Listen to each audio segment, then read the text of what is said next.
దురదృష్టము. మా ఉమ్మడి జిల్లాలో ఉన్న గత పూర్వ వైభవాన్ని, గతంలో ఉన్న శాసనసభ బలాన్ని మేము ఎట్లా తెచ్చుకోవాలో అనేది నిరంతరము దామోదర్ గారు, నేను, జిల్లా ప్రెసిడెంట్లు, పార్టీ నాయకులు, గీతారెడ్డి గారితో పాటు అందరము వ్యూహాత్మకంగా మేమంతా కూడా పనిచేయడం జరుగుతుంది. మేము చాలా ఆచితూచి రాజకీయ వ్యవహారాన్ని కాంగ్రెస్ పార్టీ ఎదుగుదలకు ఉమ్మడి మెదక్ జిల్లాలో పనిచేయడం జరుగుతుంది. నేను ఈ మెదక్ పార్లమెంట్కి సంబంధించి మా అభ్యర్థి ఎమ్మెల్సీకి ఎట్లయితే ఈ ఎన్నికల్లో తిరగడం జరిగిందో నిర్మల, నేను కానీ మరి మా నాయకుల దామోదర్, గీతారెడ్డి గారి యొక్క ప్రోత్సాహంతో జిల్లా ప్రెసిడెంట్ల కోఆర్డినేషన్లో ఏ నియోజకవర్గంలో, ఎందుకంటే నేనున్న ఆ జిల్లాలో ఇప్పుడు ప్రస్తుతానికి ఒక శాసనసభ్యునిగా ఉన్నా కాబట్టి, నేను ఒక కాంగ్రెస్ పార్టీ శాసనసభ్యుని, ప్రజాప్రతినిధిని కాబట్టి అందరి యొక్క బాధ్యతను తీసుకొని ఆ సహకారంతో ఎలాంటి ఇష్యూస్ వచ్చినా, ఎవరికి రైతు సమస్య కానివ్వండి, ఉద్యోగాల సమస్యలు కానివ్వండి, మహిళా గ్రూపుల సమస్యలు కానివ్వండి, రైతుల సమస్యలు కానివ్వండి, వరిధాన్యం ఇష్యూ కానివ్వండి, ఏ విషయంలోనైనా సరే నా నియోజకవర్గాన్ని చూసుకుంటూ మిగతా ఈ పార్లమెంట్లో ఉన్న అన్ని నియోజకవర్గాలను కోఆర్డినేషన్ చేస్తూ ముందుకెళ్ళే ఒక కార్యక్రమాన్ని పెట్టుకోవడము జరిగింది ఆల్రెడీ. అందులో భాగమే మొన్న 10 రోజుల కిందట సిద్దిపేట నియోజకవర్గంలో నంగునూరు మండలం పక్కకు ఉన్నటువంటి ఒక గ్రామంలో ఒక రైతు వరి కుప్పల దగ్గర హార్ట్ అటాక్ వచ్చిన కుటుంబానికి మరి వాళ్ళకు 4 ఆడపిల్లలు, చిన్నపిల్లలు, వాళ్ళ గ్రామానికి వెళ్ళి 2 లక్షల రూపాయల ఆర్థిక సాయం కూడా అందించడం జరిగింది. ఆయన నియోజకవర్గంలో ఆయన పోలేడు హరీష్ రావు, కాంగ్రెస్ పార్టీ పోయింది ఆ ఇంటికి. మేము 2 లక్షలు ఇచ్చినాం. ఇప్పటి వరకు కూడా హరీష్ రావు ఆయన సొంత నియోజకవర్గంలో ఒక రైతు వరి కుప్పల దగ్గర ఆత్మహత్య చేసుకుంటే ఇప్పటి వరకు ఆ 10 రోజులైంది, ఇప్పటి వరకు కూడా వాళ్ళ ఇంటికి పోలేడు. కానీ కాంగ్రెస్ పార్టీ వాళ్ళ ఇంటికి పోయింది, వాళ్ళకు ఓదార్పు 2 లక్షల ఆర్థిక సాయం అందించింది. ఇది కాంగ్రెస్ పార్టీ. కష్టం వచ్చిన ప్రతి ఇంటి దగ్గర ఉంటుంది అనేది కాంగ్రెస్ పార్టీ నినాదం. కాబట్టి మరొక డిమాండ్ ఏం చేస్తున్నా అంటే, మేము కాంగ్రెస్ పార్టీ పక్షాన 2 లక్షలు ఇచ్చినాం.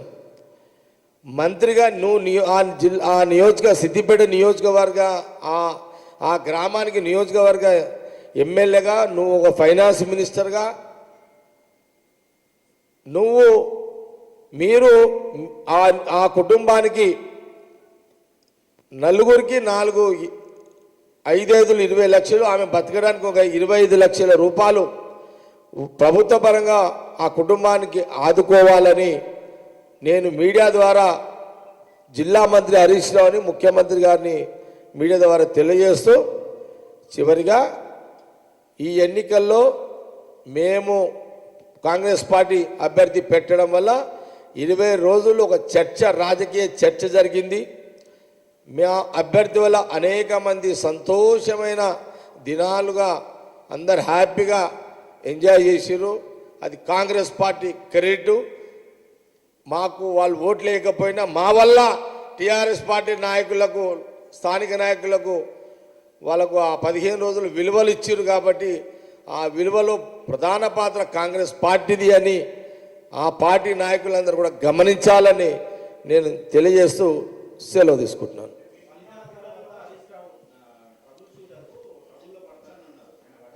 ట్రబుల్లో పడ్డాడు ఆల్రెడీగా. ట్రబుల్లో పడ్డాడు. అందుకే అన్నా కదా, అసలు ఆయన ఆ పేరు ఎవరు పెట్టిరో నాకు తెలియదు, కానీ అసలు ఆ పేరుకి ముగింపు ఈ ఎమ్మెల్సీ ఎన్నికలు, అంతే కదా. అసలు సమస్యలు లేకుండా చేసేటోడే ట్రబుల్ షూటర్. ఇక ఈడనే సమస్య. అసలు మా అభ్యర్థి పెట్టినాక ఆల్రెడీ ట్రబుల్లో పడినట్టే కదా, అది క్లియర్ కట్గా. ఇక ట్రబుల్ షూటర్ పోయేది, ఇక ట్రబుల్ హరీష్ రావు పెట్టుకోండి అది.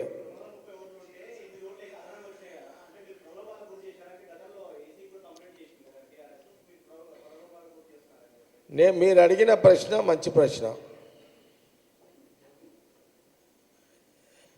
ఇప్పుడు ఈసీకి పోయి కంప్లైంట్ ఇచ్చారు వీళ్ళు. ఏమని? మేమేదో ప్రభావాలకు గురి చేస్తున్నాం, ప్రలోభాలు. అది కూడా వస్తలేదు నాకు చెప్పనీకే. ఇక నేను అదే మేనేజ్ చేస్తాను. నేను ప్రలోభాలు చేసేది అలవాటు లేదు నాకు. అది ఆ వర్డింగ్ కూడా వస్తలేదు నాకు చెప్పనీకే. అది సార్ అదేదో ఇప్పుడు అది అట్లా చేసి ఉంటే 8 వస్తుండేనా, నాకు 400 వస్తుండే.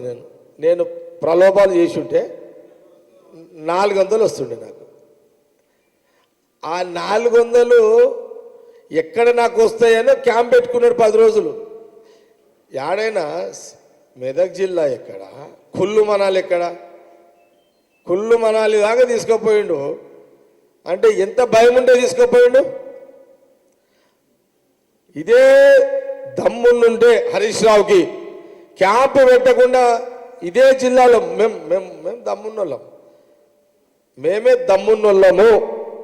మా 231 మంది ఉమ్మడి జిల్లాలో ఎవరింటికాడే వాళ్ళే ఉన్నారు, ఆడనే ఉన్నారు. అంతా వాళ్ళే భయపడితే ఇంకపోయారు కదా. అసలు నేను పెట్టుకోవాలి 231 పడకపోతే నేను రాజీనామా చేయాల్సి వస్తుంది అని నేను భయపడాలి. నేను భయపడ్డా, హరీష్ రావు భయపడ్డా.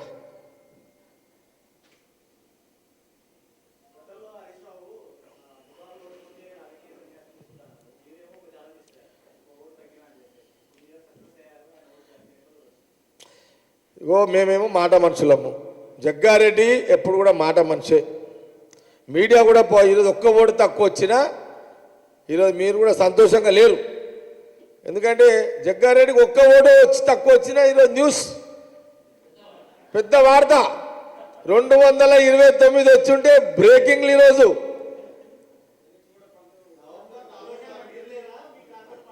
అందుకే ఎందుకు తెలుసా, చాలా మంది ఆసక్తిగా రాష్ట్రంలో చూసి ఈరోజు 229 వస్తే జగ్గారెడ్డి మాట అంటే నిలబెట్టుకుంటాడని మా క్యాడర్ కూడా భయంలో ఉన్నది. అరే ఈయన 5 అన్నాడంటే చేసేస్తాడు, 32 వచ్చినా చాలరా ఆయన, ఒక్క ఓటు ఎక్కువ వచ్చి ఈయన చెయ్యడు అనే ఫీలింగ్లో మా కార్యకర్తలు ఉన్నారు.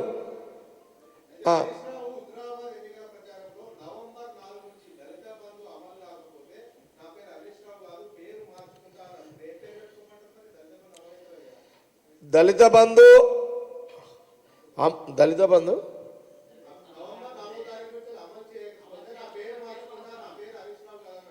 నేనేమంటున్నానంటే, బహుశా నేను దాని మీద ప్రిపేర్ కాలేను. ఎందుకంటే వాళ్ళు దాన్ని ఏమంటారో కూడా తెలియదు. ఎందుకంటే అది వాళ్ళ జనరల్ వాడింగ్ కదా.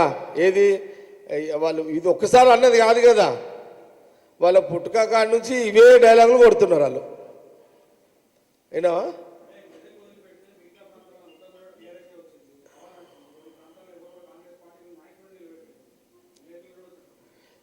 ఏముంది, మళ్ళీ ఒకసారి చెప్తున్నాను.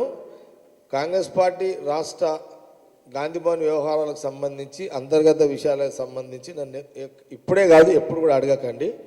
ఉమ్మడి మెదక్ జిల్లా ఎలక్షన్ల మీద కానీ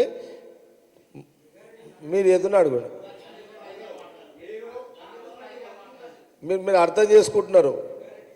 వర్కింగ్ ప్రెసిడెంట్ అంటే అర్థం ఏంటి తెలుసా మీకు? పనిచేసేవాడు అని అర్థం, పనిచేసేవాడు అని.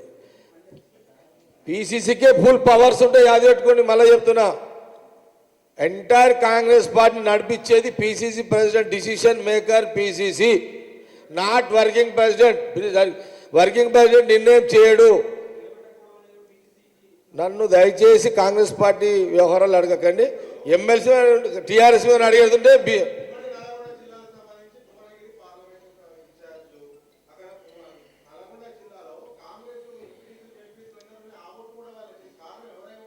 దయచేసి మళ్ళీ చెప్తున్నా, రాజిరెడ్డి, నేనేమంటున్నా రాజిరెడ్డి, నా జిల్లా గురించి నన్ను అడగండి.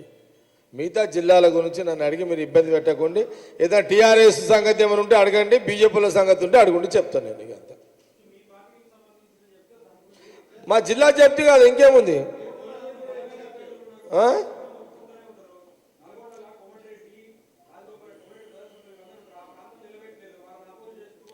మిగతా జిల్లాల దాంట్లో నేను తలకాయ దూర్చాను. కాంగ్రెస్ పార్టీ వ్యవహారాల విషయంలో నేను తలకాయ దూర్చాను. మీరు ఏదైనా ఉంటే ఇంకా టీఆర్ఎస్ అనేక సమస్యలు ఉన్నాయి. ఏది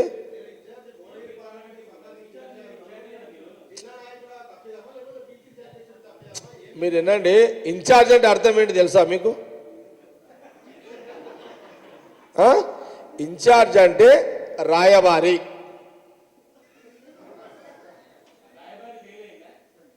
రాయబారి అంటే ఇక్కడిది అక్కడ, అక్కడిది ఇక్కడ చెప్పుడే రాయబారి.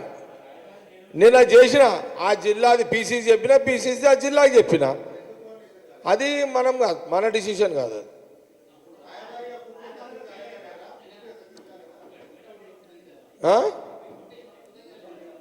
చెప్తుంది మేడం, ఒకటే చెప్తుంది, అది ఒకటి విన్నారా అనుకోండి. నేనే ఫెయిల్ అయినా అనుకోండి, ఉండదు ఉండదు. మీరు అర్థం చేసుకుంటలేరు. రాయబారం అనేది కూడా ఒక బాధ్యతనే, విన్నావా? మాకు అది సరిపోతుంది. మీరు దీని గురించి పెద్ద టెన్షన్ పడాల్సిన అవసరం లేదు. కాకపోతే మీరేమనుకుంటున్నారంటే ఇది చాలా కీలకమైన నిర్ణయం చేస్తుందేమో మీరు అనుకుంటున్నారు. నిర్ణయం చేసేది వర్కింగ్ ప్రెసిడెంట్ పోస్టు కాదు, ఇది రాయబారి పోస్టు లాంటిది. పీసీసీ మాకేదైనా చెప్తే ఆడికి పోతాం, వాళ్ళు ఏమైనా చెప్తే వీళ్ళకి చెప్తాం, అంతే. ఇది బయటికి చెప్పాం, తేడాకి అంతే.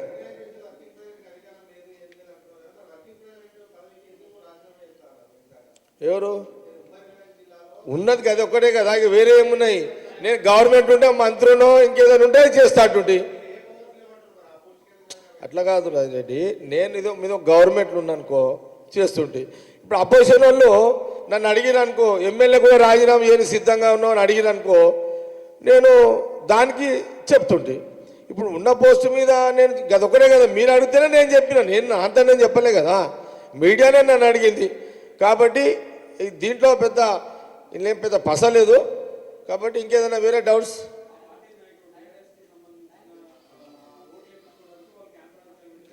అవును, అసలు మేము క్యాంపే పెట్టలేం కదా. టీఆర్ఎస్ ఎంత పెట్టిరో చెప్తే మేము చెప్తాం. అప్పుడు అది క్యాంపు పెట్టిరు కదా, వాస్తవమే కదా. ఇప్పుడు డైరెక్ట్గా మంత్రి హరీష్ రావు ఎయిర్పోర్ట్కి పోయిండు, వాళ్ళ ఫ్లైట్ ఎక్కిచ్చిండు, బస్సుల కాడికి పోయిండు, బస్సులు ఎక్కిచ్చిండు. వీడియోలలో వచ్చినాయి కదా, మీ దాంట్లోనే వచ్చినాయి కాబట్టి క్యాంప్ పెట్టిరు వాళ్ళు. మేమైతే క్యాంప్ పెడితే మా మీద డౌట్ తోటి అడగండి మీరు. ఇంకా క్లోజ్ చేయాలా?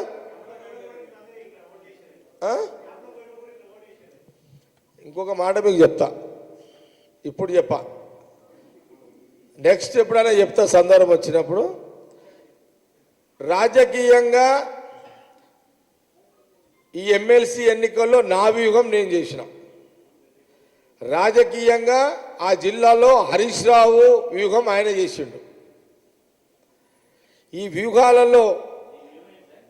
వ్యూహాలలో ఏం జరిగింది, నా వ్యూహంలో అంటే నా వ్యూహం ఏంది, నాది నేను ఎట్లా జాగ్రత్త పడాలి అనే వ్యూహం నేను చేసిన. మా 231 ఓట్లు వేసుకునే దాంట్లో మా ఓట్లు ఒక ఓటు ఎక్కువగా వచ్చేటట్టుగా నా వ్యూహం నేను చేసుకున్నా. ఆయన ఈ 231 ఓట్లలో ఎట్లా దెబ్బ కొట్టాలనే వ్యూహం ఆయన చేసిండు. విన్నారా? అది కాదు, మేము అల్లకని తెచ్చే అవకాశం లేదు, ఎందుకంటే వాళ్ళంతా క్యాంపులలో ఉన్నారు కదా. 10 రోజులు క్యాంపులు ఉండగా మా వ్యూహం ఏం పనిచేస్తుంది? కానీ మా 231 మంది బయట ఉన్న వాళ్ళ మీద మినిమం 100 ఓట్లన్నా ఈ కాంగ్రెస్ వాళ్ళే తీసుకోవాలనే వ్యూహం హరీష్ రావు చేసిండు. అతను చేసే వ్యూహానికి విరుగుడుగా ఈ 231 కంటే ఒక్క ఓటైనా నాకు ఎక్కువ తెచ్చుకోవాలనే వ్యూహం నేను చేసిన. దీని మీద ఎప్పుడైనా సరే మళ్ళీ టైం ఉన్నప్పుడు, సమయం వచ్చినప్పుడు తప్పకుండా చిట్ చాట్లో మీకు చెప్తాను నేను దీన్ని.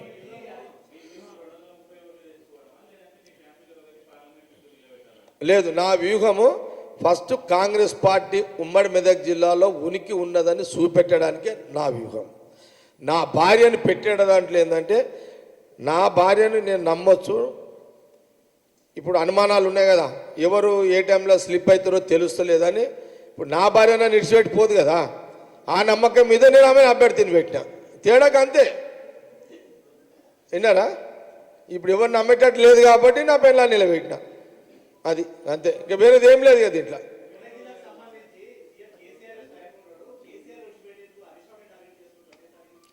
అంటే ఫీల్డ్లో ఉండేది ఆయనే కదా, ముఖ్యమంత్రి కాదు కదా ఫీల్డ్లో ఉండేది. జిల్లా మంత్రిగా ఆయన ఉన్నాడు కాబట్టి ఆయనతోటే సవాలు ఆయన విషయంలోనే మాట్లాడతాం. ముఖ్యమంత్రి ఫీల్డ్లో ఉన్నప్పుడు ముఖ్యమంత్రి గారి నుంచి మాట్లాడతాం. సబ్జెక్ట్ ఏంటంటే ఇది జిల్లా వ్యవహారాలు వచ్చినప్పుడు రాజకీయంగా అతను ఫీల్డ్లో ఉన్నాడు. ఆ జిల్లా మంత్రి స్టేట్ క్యాబినెట్ మినిస్టర్ కాబట్టి ఆ కుటుంబంలో ముఖ్య నేత, ఆ కుటుంబంలో ముఖ్య సభ్యుడు కాబట్టి టార్గెట్ అట్లే నడుస్తుంది రాజకీయంగా అయితే. ఓకే,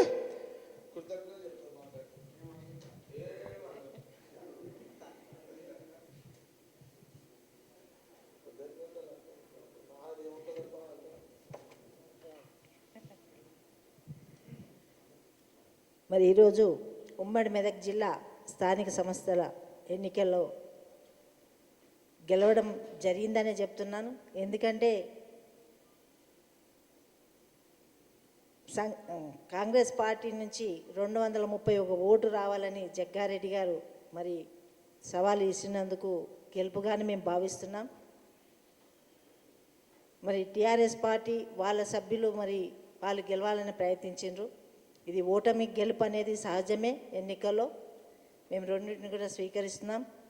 ముఖ్యంగా నేను కూడా అభ్యర్థులకి ఓటర్స్కి ఏం తెలియజేస్తున్నా అంటే, ఈరోజు మెదక్ జిల్లాలో ఉలిక్కి పడడం జరిగింది. అభ్యర్థి నిలబడుతున్నారంటే వాళ్ళు ఉలిక్కి పడ్డారు. ఎందుకు అనేది మీ అందరికీ తెలుసు. గట్టి పోటీ ఇస్తున్నారని వాళ్ళు భయపడే క్యాంపులు పంపించి కవర్లు ఇచ్చి మరి వాళ్ళ ఆలోచన ప్రకారం వాళ్ళు చేయడం జరిగింది. ఓటర్ మహాశయుల అందరికీ నేను చెప్పడం ఏంటంటే, మీకు విలువ లేనప్పుడు, మీకు స్థానం లేనప్పుడు మీరు ఇలాంటి వాటికి లొంగిపోవడం సమాజానికి మీరు ద్రోహం చేసినోళ్ళని అంటున్నా. ఇప్పుడు మీరు పొందినవి మరి ప్రజలకు ఏం చెప్తారు, వాళ్ళకి ఏం చేస్తారు? మరి గతంలో ఏం చేయనప్పుడు ఇప్పుడు ఏం చేస్తారనేది మరి గెలిపించుకున్నారు అభ్యర్థినని నేను కూడా అడుగుతున్నా ఓటర్స్ని. కాబట్టి ఈరోజు మాకు వేసిన ఓటర్స్ 238 మందికి అందరికీ కూడా కృతజ్ఞత తెలియజేసుకుంటున్నాను. వేరే పార్టీలు ఎవరైనా వేసినా వాళ్ళకు కూడా కృతజ్ఞతలే ఎక్కువ వచ్చినాయి కాబట్టి సంతోషిస్తూ మరి మా పార్టీ విజయానికి తార్కాణం ఇదే అని తెలియజేసుకుంటూ సెలవు తీసుకుంటున్నాను.